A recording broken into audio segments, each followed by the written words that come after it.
Magnifique.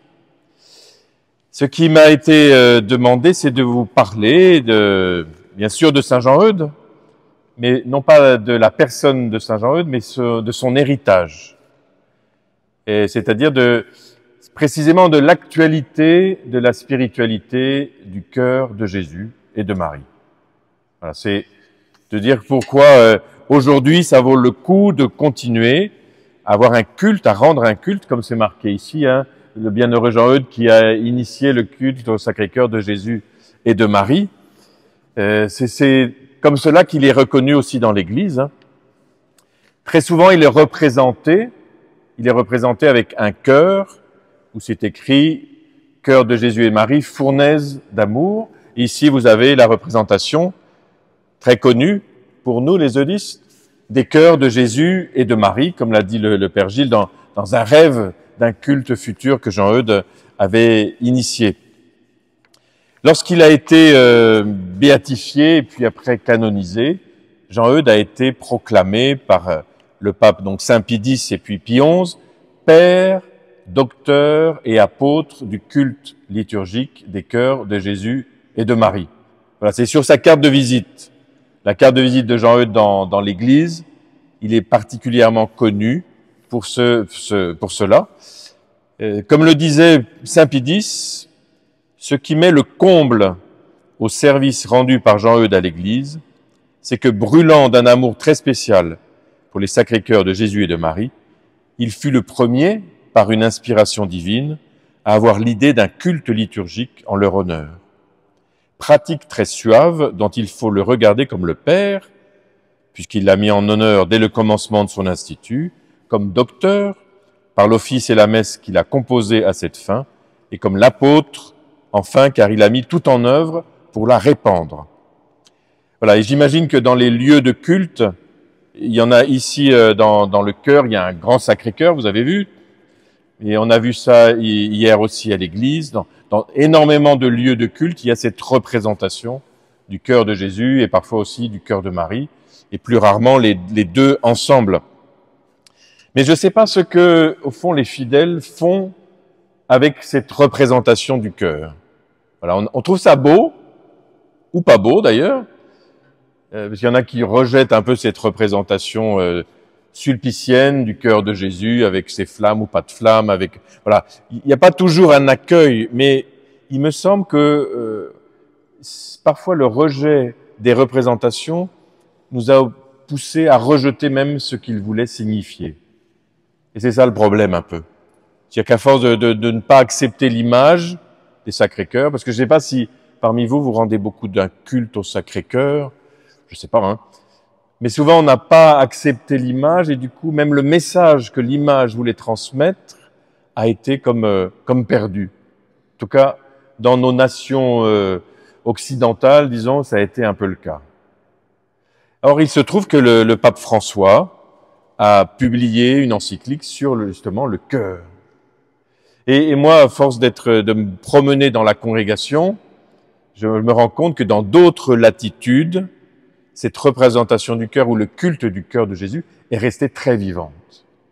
Donc, ce que je voudrais vous proposer, c'est peut-être 3 manières de comprendre aujourd'hui le culte du cœur de Jésus. Voilà.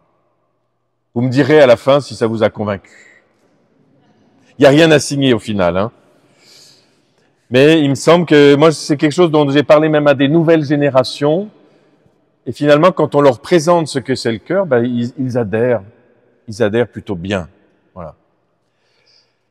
Alors, il me semble que le premier point pour comprendre l'actualité du cœur, de la spiritualité du cœur, c'est que c'est une approche anthropologique. C'est-à-dire, quand on parle du cœur de Jésus, on ne peut pas parler du cœur de Jésus sans comprendre ce qu'est notre propre cœur. Parce que, justement, c'est ça qui est intéressant. Quand on parle du cœur de Jésus, on parle de quelque chose qui nous appartient à tous.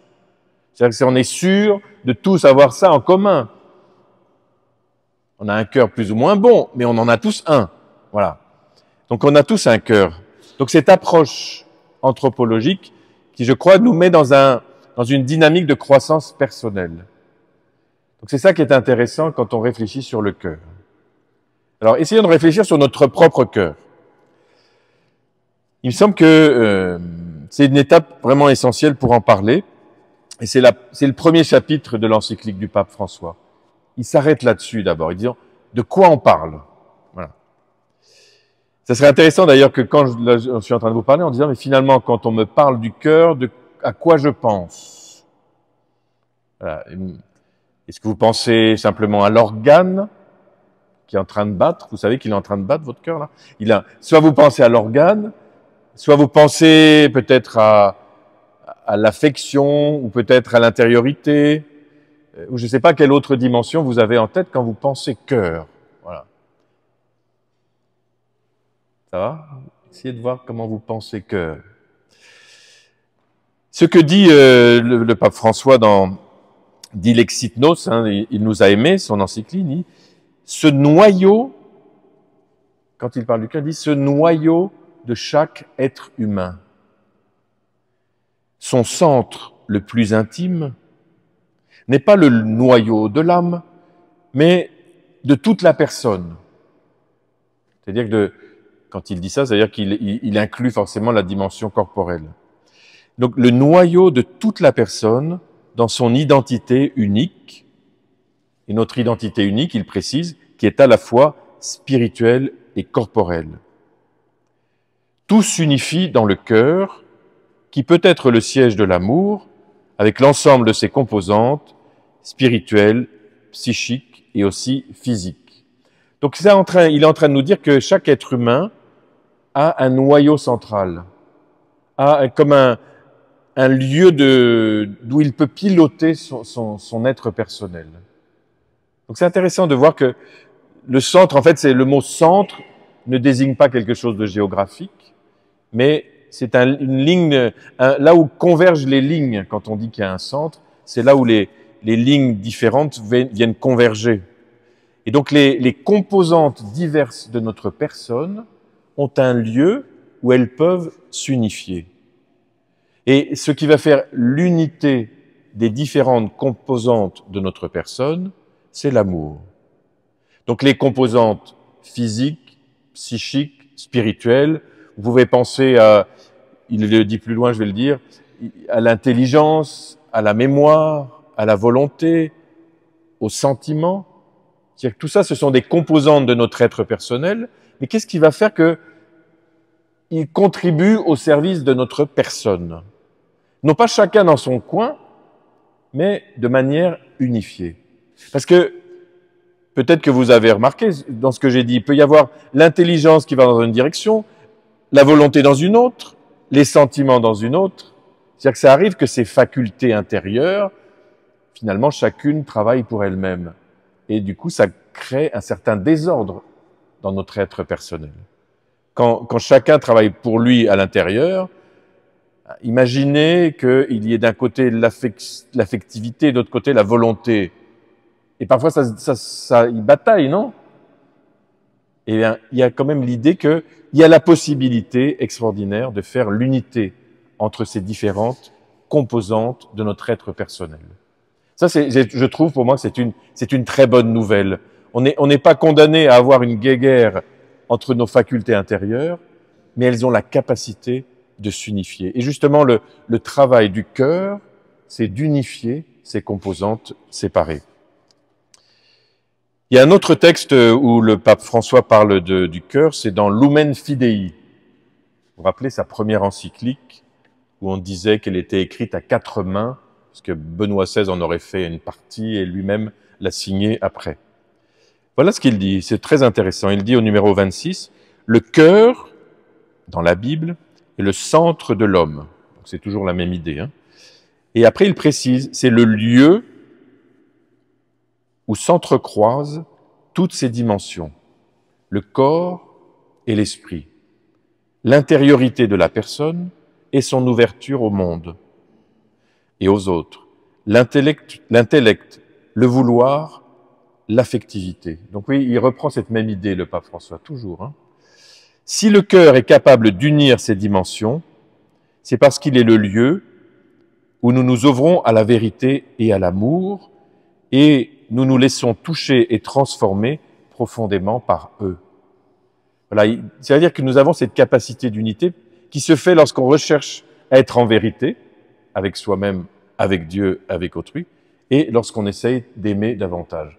Lorsqu'il y a ce mouvement de vérité et d'amour en nous-mêmes, quelque chose s'unifie de nos facultés différentes. Alors le pape continue, c'est dans cet entrecroisement de la foi avec l'amour que l'on comprend la forme de connaissance propre à la foi, sa force de conviction, sa capacité d'éclairer nos pas. Et là, si je traduis le pape François, c'est-à-dire que cette capacité d'unifier ce qui est dispersé à l'intérieur nous permet de poser un pas devant l'autre, c'est-à-dire de conduire notre existence en étant à l'écoute de Dieu. Et cette écoute-là, elle est pas théorique, elle se réalise dans la recherche de la vérité et dans l'amour concret que l'on peut vivre avec autrui. Je continue dans les définitions, c'est dans le catéchisme de l'Église catholique cette fois. C'est une expression que j'aime beaucoup, où il est dit « le cœur est la demeure où je suis ». Rien que ça, moi je pourrais méditer longtemps. Hein. Le cœur est la demeure où je suis. C'est-à-dire que c'est mon lieu. C'est là où vraiment je peux me rencontrer et me connaître moi-même. Le cœur est la demeure où je suis, là où j'habite, ou bien, selon l'expression biblique, là où je rentre en moi. Vous voyez, quand on dit qu'on se recueille, qu'est-ce qu'on fait? Quand on se recueille, on rentre à la maison. Voilà, on rentre à l'intérieur, on rentre en soi, on rentre en son propre centre. Donc, je continue. C'est le lieu de la décision dans les profondeurs de nos tendances psychiques. Vous voyez, il y a toujours la même idée, hein, qu'il y a toutes ces tendances à l'intérieur qui vont de chacun dans son sens. Et puis on dit, voilà, c'est le lieu où il peut y avoir l'unité. C'est le lieu de la vérité où nous choisissons entre la vie et la mort. C'est le lieu de la rencontre, parce que à l'image de Dieu, nous sommes en relation. C'est le lieu de l'alliance. Donc voilà, toutes ces approches, je crois que ça peut nous aider à comprendre que non seulement chacun a un cœur, mais en plus ça fonctionne comme notre centre. Et ça permet de comprendre ce qu'est une personne humaine, au fond. Comme elle est comprise dans son unité personnelle, ou plutôt comme se construisant dans un processus permanent d'unification. Parce qu'on ne peut pas dire, ça y est, je suis unifié, tout va bien. Hein, c'est un processus permanent, comme le sang circule pour alimenter l'organe en permanence, il le fait. Ça le fait. Et c'est la même chose. L'unification est toujours une tâche humaine à accomplir. Et selon les circonstances extérieures, c'est plus ou moins facile. Mais finalement, ce qui nous rend véritablement humains, c'est quand on accomplit ce travail intérieur. Voilà, le travail intérieur d'unification. Et il me semble que c'est cela qui nous conduit à un processus de croissance personnelle. Je vous donne juste une petite anecdote. Une fois, j'ai été invité par des Augustines à parler à des jeunes filles dans un foyer. Alors, de quoi je vais leur parler? Et en fait, je leur ai parlé de leur cœur. Et ces jeunes filles étaient très contentes d'apprendre qu'elles avaient un cœur. C'est-à-dire cette capacité personnelle où elles pouvaient elles-mêmes se rencontrer et chercher justement ce chemin d'unification. Parce que elles se sentaient, surtout à cet âge-là, elles se sentaient ballottées. Et là, elles découvraient qu'elles avaient en elles cette capacité d'unification. Voilà. Donc c'est jamais un jeu qui est fermé sur soi-même, hein, ici le centre, mais c'est bien un centre en relation avec justement, et qui fait la relation avec le monde, avec les autres et avec Dieu. Je peux encore vous donner une petite approche, elle est un peu plus compliquée à écouter, c'est de Edith Stein, Sainte Thérèse Bénédicte de la Croix, qui vous savez est philosophe. Elle est phénoménologue, c'est-à-dire elle s'attache à la description de ce qu'elle perçoit pour en chercher les lois. Donc voilà ce qu'elle dit. Donc la tradition plus de carmélite. Hein. Le cœur est à proprement parler le centre de la vie. Entre parenthèses, vous voyez, le catéchisme il parle de centre, le pape François il parle de centre. Donc c'est intéressant de réfléchir, hein, finalement c'est quoi mon centre? Bon, le cœur est à proprement parler le centre de la vie, Nous entendons par là, bien sûr, l'organe au battement duquel est liée la vie du corps. Et comme philosophe, elle observe qu'il y a ce battement, évidemment. Mais nous entendons aussi familièrement, par ce terme, la partie la plus profonde de l'âme. Évidemment, parce que le cœur est au plus haut point intéressé par ce qui se passe dans la partie la plus profonde de l'âme. Et parce que le lien entre le corps et l'âme n'est nulle part plus directement ressenti. Regardez, pourquoi est-ce que dans nos émotions, le cœur se met à battre plus vite? Donc c'est ça qu'elle est en train de dire. Elle dit, ah, il y a quelque chose à voir entre l'organe et ce qui se passe dans notre âme. Elle dit, c'est là que ça apparaît qu'il y a un lien. Il y a un autre endroit, c'est les entrailles, non? Quand on a une certaine angoisse de vivre quelque chose ou avant des examens, ça fait longtemps que je n'ai pas passé, mais enfin bon. Et là, c'est la même chose. Le cœur, il réagit à ce qui se passe au plus profond. Et parfois, le cœur réagit avec... il bat plus fort, il bat plus vite. Bon. On sait bien que certaines maladies cardiaques sont liées aussi à cela. J'ai des pontages, donc je connais. Là. Alors, elle continue. Edith Stein, elle dit, au niveau le plus profond, l'âme, dans son essence, dans son être propre, est ouverte aux profondeurs. C'est-à-dire que les profondeurs, chez elle, c'est-à-dire les lois fondamentales de la personne. Lorsque le moi vit en ce lieu, lorsque véritablement je suis en adéquation avec mon centre, avec mon cœur, elle dit, comme elle dit, dans le sol de son être, là où il est planté, où il a sa place, sa demeure, alors il entrevoit quelque chose du sens même de son être. Il perçoit sa force rassemblée au-delà de toutes ses composantes isolées. Et s'il peut vivre de là, à partir de là, sa vie sera accomplie, il atteindra le sommet de son être. Donc, vous voyez, elle est en train de décrire le processus où on découvre qu'on peut effectivement vivre l'expérience d'unification personnelle. J'imagine que vous avez déjà fait ce moment, cette expérience, hein, où vous sentez que quelque chose se passe bien avec autrui, avec votre environnement, avec Dieu. Voilà. Heureusement qu'on a ces moments où on peut goûter quelque chose de notre être qui s'unifie. Et c'est possible que, par exemple, ça soit même des moments déterminants. Par exemple, dans une vocation de vie consacrée, il y a un moment ou un autre, il faut que les choses soient à peu près alignées entre elles. Pour se dire, oui, c'est bien ça. Dans un amour entre deux personnes, c'est la même chose. À un moment, il faut que, on dit les planètes s'alignent, ça n'a rien à voir avec les planètes, il faut que nos composantes intérieures soient bien alignées les unes avec les autres. Et on se dit, ah oui, voilà, ça c'est mon amour. Voilà, ceux qui fêtent un anniversaire de mariage, à un moment ou à un autre, ils se sont dit ça. Il y a quelque chose qui s'est unifié à l'intérieur. Donc c'est ce qu'elle dit. Et elle dit, quand on est là, s'il peut vivre de là, sa vie sera accomplie et il atteindra le sommet de son être. Les valeurs reçues qui atteignent cette profondeur ne resteront pas seulement dans la mémoire, mais pourront passer dans la chair et le sang.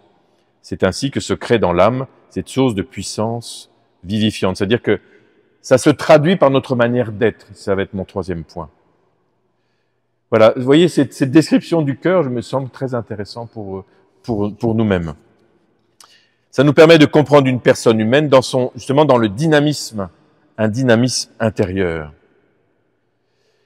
Le pape François, il continue, il dit « Si l'amour y règne, une personne atteint son identité de manière pleine et lumineuse. Car chaque être humain a été créé avant tout pour l'amour, il est fait pour aimer et être aimé dans ses fibres les plus intimes. » C'est intéressant de voir les échos, je ne sais pas si vous entendez les échos des mots entre eux, mais on voit bien que les auteurs sont tous dans cette même expérience. On peut parvenir à cette expérience du cœur. Donc voilà, pour résumer, le cœur, c'est pas simplement un organe, pour moi, c'est pas un symbole, mais c'est la description d'une réalité humaine fondamentale, c'est-à-dire le mouvement personnel d'unification de l'être qui se réalise en aimant davantage. Voilà, c'est comme cela que notre être peut parvenir à une certaine plénitude. Et pour l'instant, j'ai pas encore parlé de choses religieuses, mais derrière, il y a l'idée quand même qu'on est créé à l'image de Dieu. Il sait comment notre cœur fonctionne. Il sait qu'il nous a donné ce cœur et cette capacité de vivre l'intériorité et justement d'unifier ce qui pourrait être une tension extérieure. Voilà. Alors la foi, je crois qu'elle rend possible cette réalisation de soi parce qu'elle nous révèle, elle révèle ce cœur et elle révèle que le cœur, il est fait pour aimer. Et on entend du coup la parole de Jésus, son plus grand commandement, hein, d'aimer comme lui a aimé. Et pourquoi il nous dit ça? C'est parce qu'il sait que quand on laisse l'amour prendre la première place dans ce travail d'unification, alors nous accomplissons ce pourquoi nous sommes créés. Nous répondons à notre vocation d'être humain, d'homme et de femme. Voilà. Et c'est cela aussi qui permet, au fond, de traverser les événements en cherchant résilience, paix et bonheur, parce qu'on a cette capacité intérieure. Et on peut traverser parfois bien des obstacles. C'est comme ça qu'on peut aussi regarder le Christ. Alors ça, c'est mon deuxième temps. Ça va, vous voulez respirer 2 minutes ou... Votre cœur va bien? Bon. Oui, c'est d'abord ça. Vous voyez, il me semble que la spiritualité du cœur, c'est ce qui nous aide à revenir vers nous-mêmes pour comprendre qui nous sommes avec ce mystère intérieur de notre cœur. Je dis mystère intérieur parce qu'il y a un autre passage que j'ai pas lu du catéchisme qui dit que seul l'Esprit de Dieu peut véritablement le sonder. Nous, on peut approcher de notre cœur, on descend dans notre cœur quand on se recueille, mais celui qui peut vraiment y faire sa demeure, c'est l'Esprit de Dieu. Voilà. Il y a un père orthodoxe qui dit ça, il dit quand vous vous recueillez, eh bien, bienvenue chez vous, bon retour chez vous. Voilà, on rentre à la maison, puisque c'est là que Dieu a choisi de demeurer. Donc, deuxième point, il n'y en a que 3, donc vous avez déjà vécu un. Le deuxième, il me semble que contempler le cœur du Christ, regarder le cœur de Jésus et le cœur de Marie, c'est une lecture dynamique des évangiles. Ça nous permet de lire d'une manière nouvelle, s'il était besoin, les évangiles. Alors, ça correspond au chapitre 2 du pape François. J'ai bien conscience que je ne vous ai pas encore parlé de Saint Jean-Eudes, et en même temps, je ne vous ai parlé que de Saint Jean-Eudes. Voilà. Voilà ce qu'il dit dans ce chapitre 2, « Voici ce cœur qui a tant aimé le monde ». La dévotion du cœur du Christ est essentielle dans notre vie chrétienne, car elle signifie notre ouverture pleine de foi et d'adoration au mystère de l'amour humain et divin du Seigneur. Nous pouvons affirmer une fois de plus que le Sacré-Cœur est une synthèse de l'Évangile. Et le chapitre 2 là, du pape François, c'est des gestes, ça s'appelle des gestes, des paroles qui parlent du cœur. Alors, ce chapitre 2 ne parle pas du tout du cœur, il parle que des gestes, des paroles et des regards de Jésus. Parce qu'en fait, les gestes, les paroles et les regards de Jésus, c'est ça que nous on peut contempler dans l'Évangile. Mais de quoi vont nous parler les gestes, les paroles et les regards de Jésus? Ils vont nous parler de ce qu'il y a à l'intérieur. Ils vont nous parler de son cœur. Donc c'est bien à travers les gestes, les paroles et les regards de Jésus que l'on découvre le mystère de Dieu. Parce qu'il est, comme dit la lettre aux Colossiens, l'image du Dieu invisible, en qui Dieu s'est rendu visible. Donc le mystère de la personne de Jésus, le mystère de son cœur, c'est-à-dire que là où il unifie tout son être dans l'amour, lui aussi, eh bien nous pouvons le voir à travers cette lecture attentive, méditative, où on regarde chaque geste de Jésus, chaque parole de Jésus, la manière dont il a regardé les autres. Donc vous voyez, il me semble que la spiritualité du cœur, pour découvrir le cœur de Jésus, on est obligé de contempler encore plus ses gestes, ses paroles et ses regards. Parce qu'en fait, son cœur, il va pas le montrer. Il va le montrer, il va juste entrebâiller la porte lorsque la lance va percer son côté. Et encore, c'est l'autre côté, c'est pas celui-là. Donc il entrebâille la porte, simplement. Mais par contre, on peut le contempler à travers toute sa personne. Et en fait, il me semble que la spiritualité du cœur, ça Ça nous conduit à ça, à avoir une espèce de lecture très attentive des évangiles pour contempler chaque geste de Jésus. Et là, ça rejoint quelque chose de très important chez Saint Jean-Eudes. Saint Jean-Eudes nous disait de contempler les mystères de Jésus. Alors les mystères de Jésus, c'est comme dit un autre auteur, les circonstances de sa vie. Et donc à travers les circonstances de la vie de Jésus, nous pouvons découvrir le mystère de Jésus. Et Jean-Eudes s'est appliqué profondément une grande partie de son premier livre, Vie et royaume de Jésus, et ce sont des méthodes pour nous aider à lire les évangiles. Alors il dit par exemple, ce qu'on voit d'abord, c'est l'extérieur, bien sûr. Il appelle ça le corps du mystère. Donc tout ce qu'on voit. Alors il donne un exemple, il donne l'exemple de la crèche. Alors il dit, imaginez les pieds de Jésus, les petits pieds qui remuent, imaginez c'est l'ange. Il va dans les détails, hein. Imaginez les animaux qui sont autour, un peu comme ici là. Donc il dit imaginez, c'est-à-dire que c'est de voir. L'Évangile nous donne à voir le corps. C'est ça hein, le propre de l'incarnation. Il dit c'est l'extérieur du mystère. Et il dit mais si vous regardez l'extérieur, c'est pour pouvoir entrer à l'intérieur. Donc vous allez pouvoir découvrir, comme il dit, l'esprit, l'intérieur du mystère. C'est là le principal, le fond, la substance, la vie et la vérité du mystère. La vertu intérieure, l'esprit de grâce. Au fond, à travers ce que nous contemplons extérieurement des mystères de Jésus, nous entrons dans la révélation de qui il est. Et de qui il est, c'est-à-dire de Dieu lui-même. Hein, n'oublions jamais que tous les gestes, les paroles, les regards de Jésus, qu'il pose en son humanité, vont nous révéler le mystère de Dieu. Hein, le fameux barbu que Gilles soulignait. C'est-à-dire qu'à travers, à travers Jésus, qui me voit le Père. Voilà, donc vous voyez, c'est la même démarche, au fond, d'avoir cette lecture contemplative des évangiles. Et je trouve ça aussi très intéressant. Jean-Eudes développe ces méthodes-là de lecture. Hein.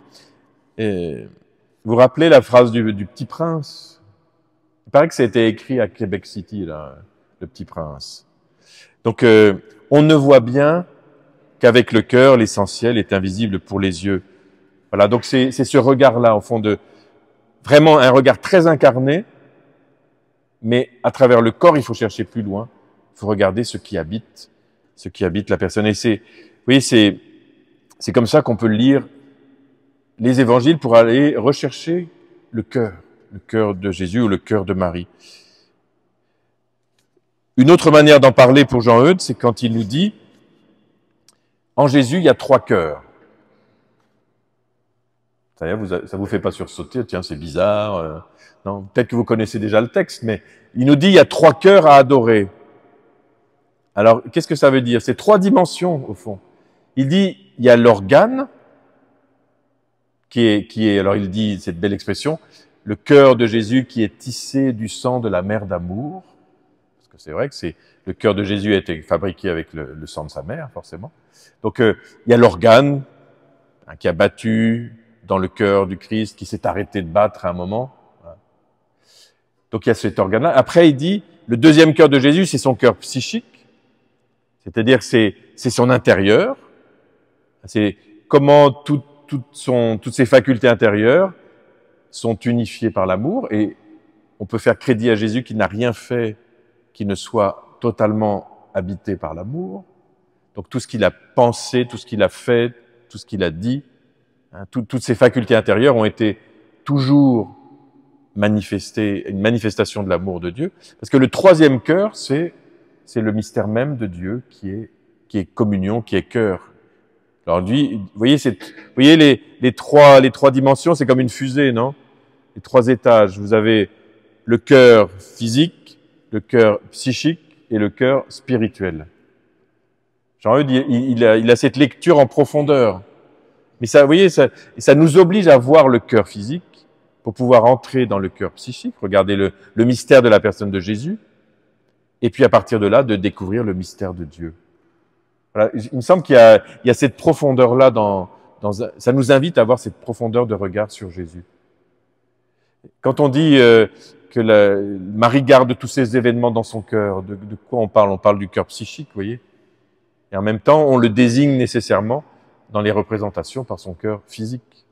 Et en même temps, Jean-Eudes, il va dire, ce cœur psychique de Marie, il est totalement en communion avec le cœur de Dieu, avec le cœur de son Fils. Et on a les mêmes 3 dimensions. Est-ce que nous, on peut croire qu'on a les mêmes 3 dimensions en nous? C'est-à-dire que ce cœur physique, qui dit c'est ce cœur psychique dont je vous ai parlé au début, mais qui va nous conduire à découvrir qu'on a aussi en nous le mystère de l'amour divin qui réside en nous. Voilà. Et ça va être mon 3e temps. Une spiritualité du cœur qui s'incarne dans nos manières de vivre les relations. C'est-à-dire que si effectivement on a contemplé le cœur du Christ, si on comprend que nous-mêmes on a ce cœur comme lieu d'unification de notre personne, alors est-ce que ça change quelque chose? Oui, ça change quelque chose. Alors, ça change par exemple dans notre manière de prier. Ça, je le reprends aussi de Jean-Eudes.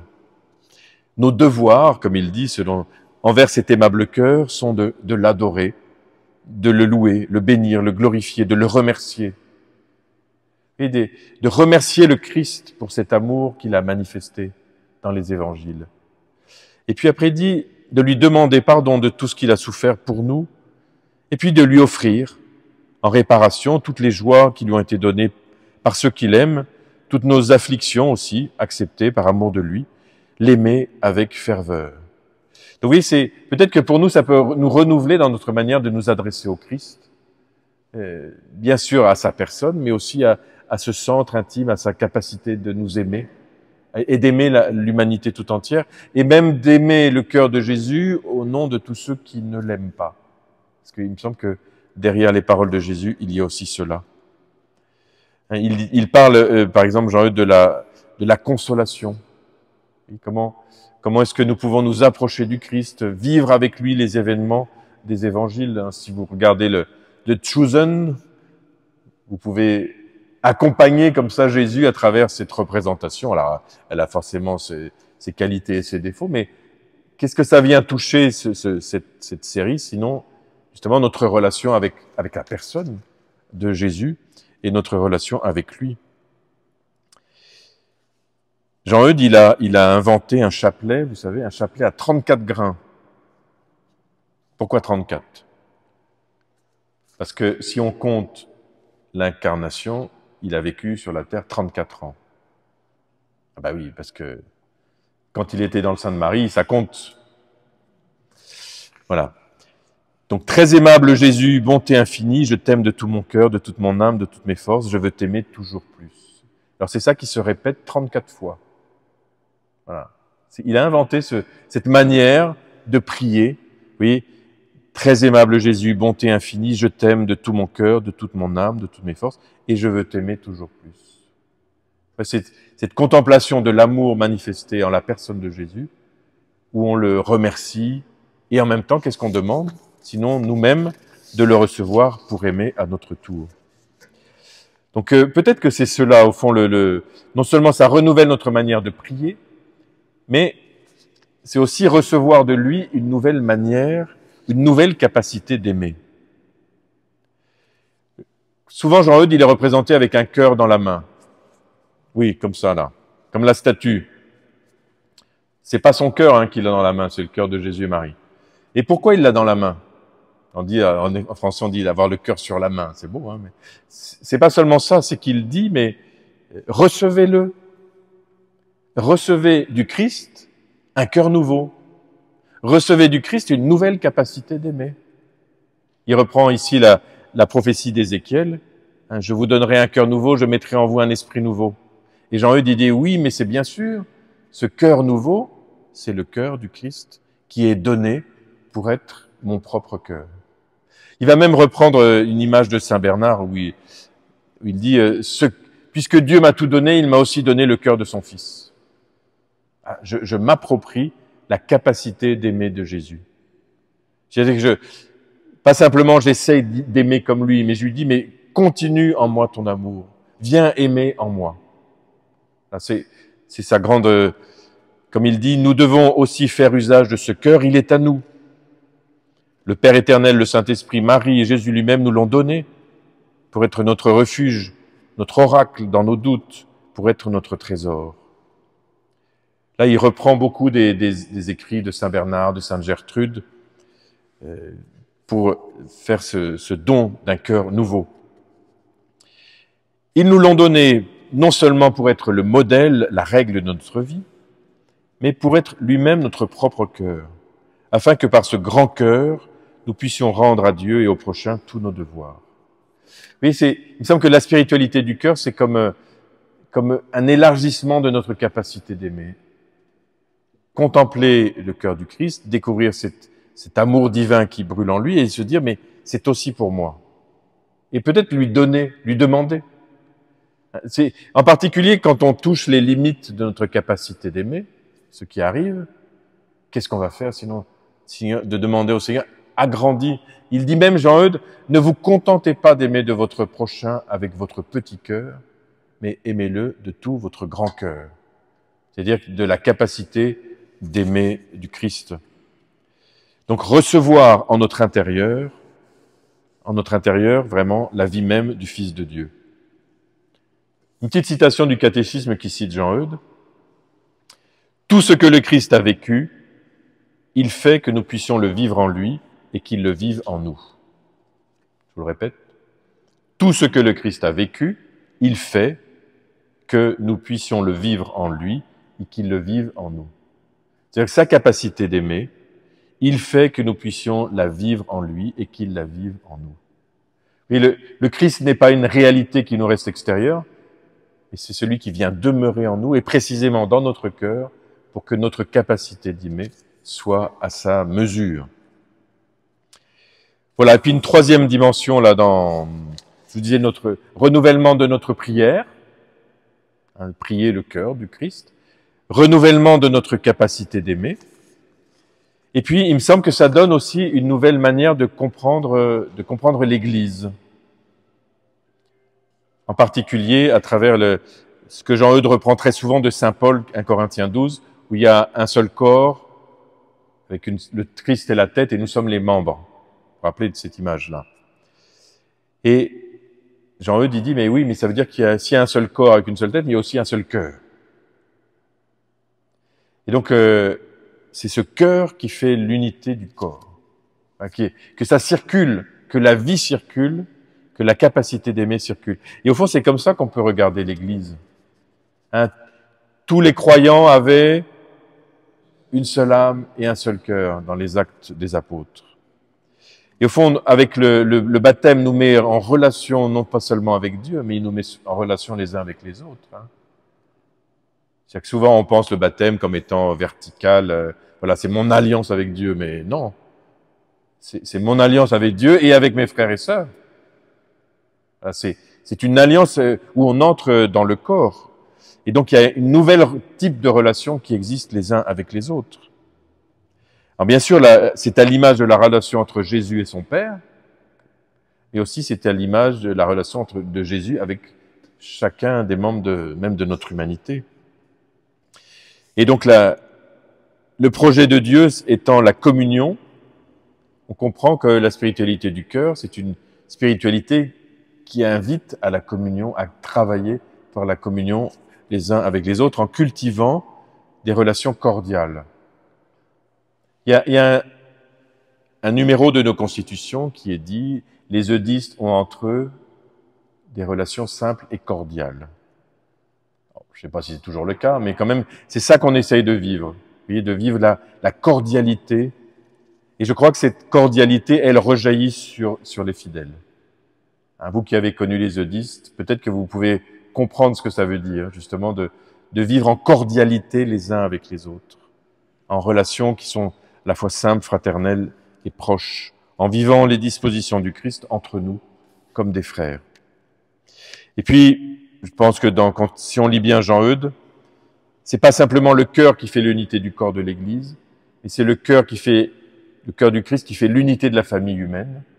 un des très beaux écrits comme les Entretiens intérieurs, où on voit bien que ça dépasse, si je puis dire, les baptisés pour rejoindre toute l'humanité, parce que justement, ce qui est dit du cœur concerne toute l'humanité, puisque pas besoin d'être baptisé pour avoir un cœur. Et puis, il a une vision même qui va plus loin. Au fond, il dit, le Christ, il est au centre de l'histoire, il est au centre de l'univers.